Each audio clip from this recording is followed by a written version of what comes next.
Morning everyone, welcome to MRTB, Mitch Reads the Bible. There's an incredible story for us this morning in Mark's Gospel. This is Mark 6, verse 1 to 6.5. We'll stop halfway through.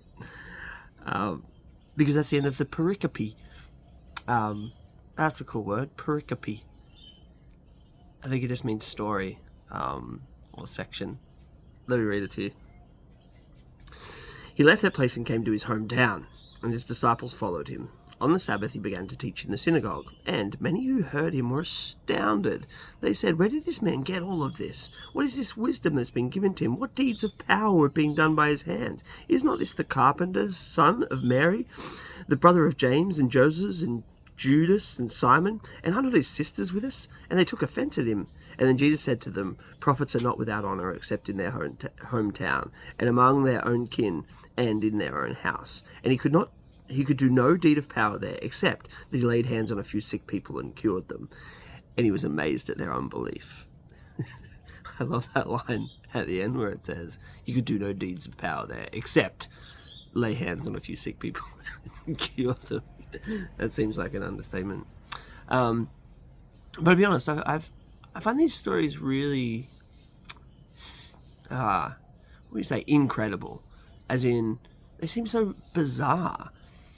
Like all these people are listening to this guy speak, listening to Jesus speak and hearing wisdom drip from his mouth, and they're watching the stuff that he does. They're seeing him perform miracles and heal people, but they're offended by it.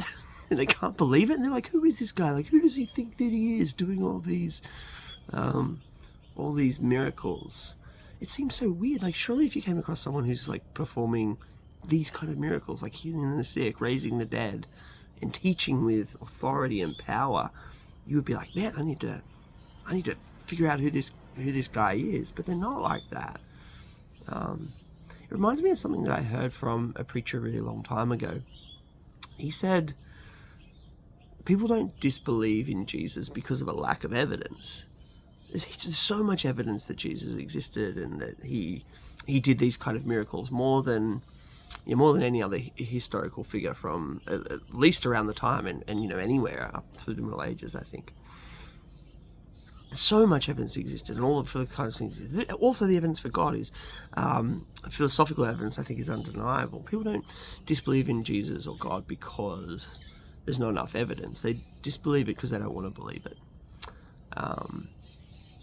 Because it would mean too great a change to their life and the way that they live. I once met a guy, it was when I was working at Islington Baptist Church, and he was dating one of the girls that I think she went to our youth group and ended up kind of leading at our youth group. I remember talking to him about all this one day, and he wasn't a Christian. And I said to him, "How are you going? Like, how are you feeling about, faith in Jesus and stuff?" And he goes, "I believe it all." And I said, "Oh, so you're a Christian?" He said, "Oh, no, I'm not a Christian." And I was like, "Well, hang on, you said you believe it all, but you're not a Christian." He said, "Yeah, I believe it all, but I'm not a Christian because I really don't want to change my life. And I know that following Jesus will mean a change to so many of the things that I do. So I'm not ready to become a Christian yet." Interesting, hey? He's a pretty honest dude when you think about it. But I wonder if this is what's happening here in this story. They can see that Jesus is something special. They just don't want to believe it because it would mean too significant a change to the way they think about things and the way that they act. I wonder if that's any of you.